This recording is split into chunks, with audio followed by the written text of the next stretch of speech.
magsimula ay magbasa muna tayo ng sagot tungkol sa tanong sa kwento na ang mayaman na naging purita. Ang unang tanong, ano ang mga gadget na binili ni Karen? At pangalawa, ano ang natutunan niyo sa kwento? Ang sagot ni Esteban, laptop, tablet, cellphone. Huwag tayo magsayang ng pera. Kung meron tayong gustong bilhin, tayo ay mag-ipon.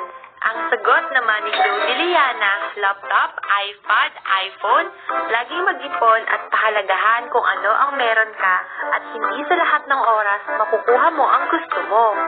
At ang panghuli, ang sagot ni Samantha Leo, laptop, iPad at cellphone. Ang natutunan ko po sa kwento ay huwag nagsasayang ng pera.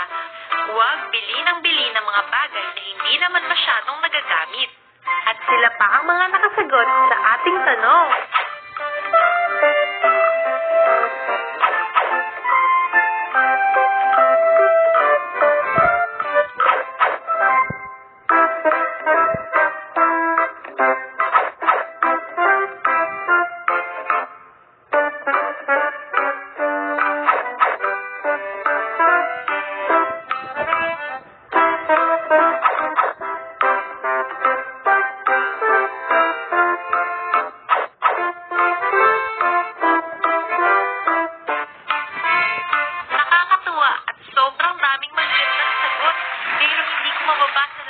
Dahil konti lang ang oras natin, simulan na natin ang kwentuhan.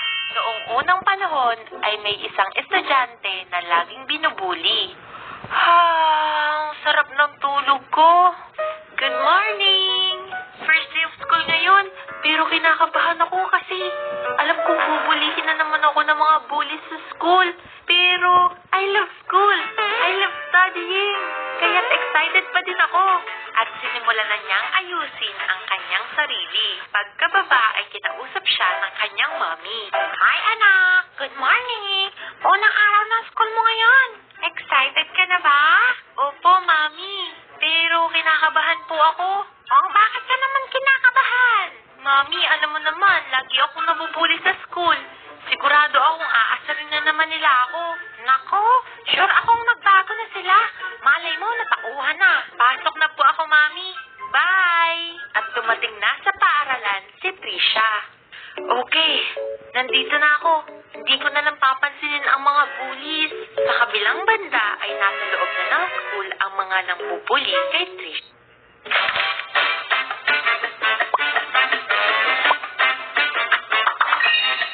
At pumasok na si Trisha sa pinto.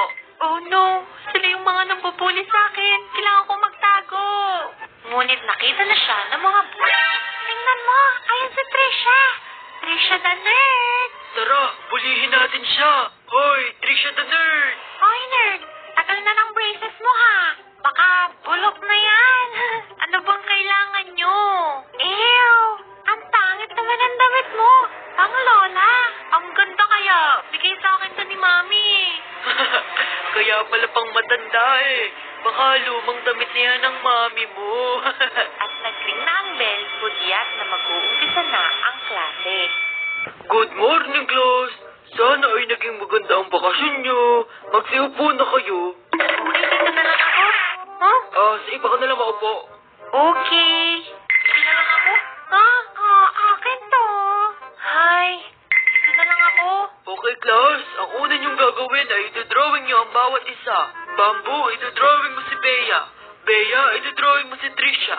At Trisha, ito-drawing mo si Bamboo. At Melvin, syempre, ito-drawing mo ako. Sige, simulan niyo na yan. At makalipas ang ilang minuto ay natapos na sila sa kanilang gawain. Okay, Trisha, dahil ikaw ang unang natapos, ikaw ang unang magpe-present.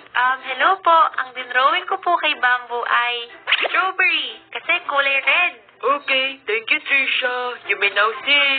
Next, Brad. Ang dinrawing ko kay Bea ay star dahil isa siyang superstar. Okay, Brad. Next, Bea. Ang dinrawing ko po para kay Trisha ay basurahan kasi ang pangit ka eh. Naiyak si Trisha sa sinabi ni Bea. Regina, grabe ka naman sa classmate mo. Nagsasabi lang naman po ako ng totoo eh. Okay, class dismissed. Bukas na lang. Nang pauwi na si Trisha ay sinalubong siya ni Bea. Trisha, gawin mo tong assignment ko. Ayoko nga. Grabe ang ginawa mo sa akin kanina. Ayaw mong gawin? Sabi mo, ipagkalat ka sa boat ko na hindi ka naliligo? Pagkalat natin yan, Bea. O sige, gagawin ko na. At inabot na ni Bea ang papel kay Trisha. Makalipas ang ilang buwan, ay nasa huling klase na ulit si Trisha. Yun, last day of school na. Hindi ko na ulit makikita ang mga bullies. Ngunit pagpasok pa lang niya, ang mga bullies na ang bumungad sa kanya. Trisha the nurse, bakit pumasok ka pa? E di kung hindi ako pumasok, wala kayong assignment. Okay lang. Kesa naman makikita ko ang mukha mo araw-araw. Umiyak na lang si Trisha at pumasok na to sa kanilang classroom. Natapos na ang klase ni Trisha. Ay, salamat. Makakapagpahinga na ako. At binuksan ni Trisha ang TV. Hi, hello mga friendships! At good ka na ba sa pang-aasar nila? Dahil sa itsura mo, halika't pumunta na sa Spa and Nail. Dahil siguradong ganda mo'y lalabas sa Spa and Nail. Wow na wow! Pak na pak! Tugod na! Aba, mukhang ayos to ha. Pagod na ako sa pangbubuli nila. At college na din ako sa pasukan. Kailangan ko ng new look. Kinabukasan ay umalis na si Trisha. Hello! Welcome to Spa and Nails. Hindi mo na kailangan magsalita. Alam ko na ang kailangan mo. At sumunod na si Trisha sa babae. At sinimulan na ang pag-aayos sa kanya. At makalipas na ang ilang oras, ay ganito na ang itsura ng bagong buhok ni Trisha. Bye! At sinunod na mga ayusin ang kanyang mga kuko. Ayan! Tapos na! Perfect! Isa na lang ang problema mo. Ano po yun? Yung braces mo. Umunta ka na sa dentist mo. Papatanggal mo na yan. Sinunod ni Trisha ang sinabi ng babae. Hi, Doc. Papatanggal ko na po yung braces ko. Buti naman, tamang-tama ang pagpunta mo. Oras na talaga para tanggalin ang braces mo eh. At makalipas din ang ilang oras, ay ganito na ang itsura ni Trisha. Ayan, okay na. Ang laki ng binanda mo, Trisha. Salamat po, Doc. Ang dating laging binubuli na si Trisha ay ganito na ang itsura ngayon. Okay, bagong Trisha na ako. Sigurado akong hindi na nila ako makikilala. At dumating na ang araw ng kanilang pasukan. Hoy, ikaw pangit. Unang araw pa lang ng klase. Mukha mo na agad makikita namin. Nakakasira ng araw. At lumapit si Trisha. Hi! At nagulat ang mga bullies sa nakita nila. Pwede ba kitang maging kaibigan? Sobrang ganda mo kasi. Oh, bully ka, di ba? So, ayoko kitang kaibigan. Wow! Nakahiya si Bea! Ano ba yun, Bea? Kawawa naman. What? Ikaw lang ang tumanggi sa akin. Anyway, mas maganda naman ako sa'yo, Che. Ikaw ang gusto kong kaibigan. Ako? Ang gusto mong kaibigan? Nerd ako eh, at ang pangit ko. Naku, wala sa itsura yan. Nasa puso ang tunay na ganda. O sige, let's be friends. Wow! Ang ganda at ang bait niya. Hindi katulad ni Bea. At nagalit si Bea. Hindi pwede to. Sa kanilang classroom. Okay, class. Bukas ay magkakaroon tayo ng acquaintance party. At magkakaroon din tayo ng sing and sing. Kaya paghandaan nyo. Sigurado ako ang mananalo dyan.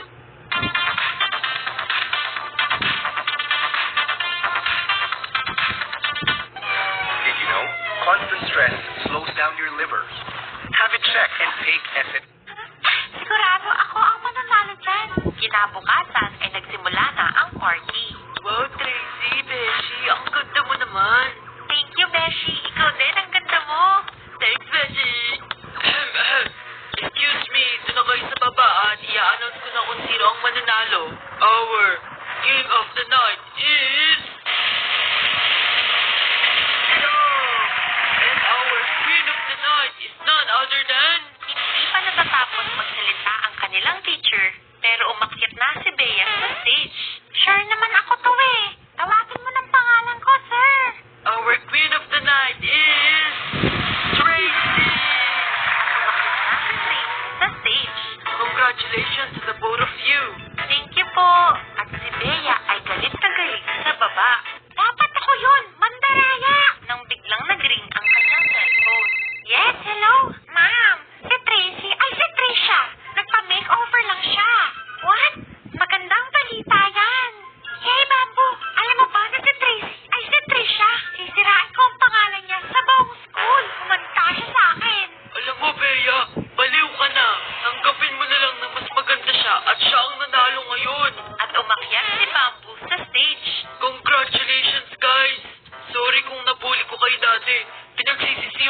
Subukan mong magbago.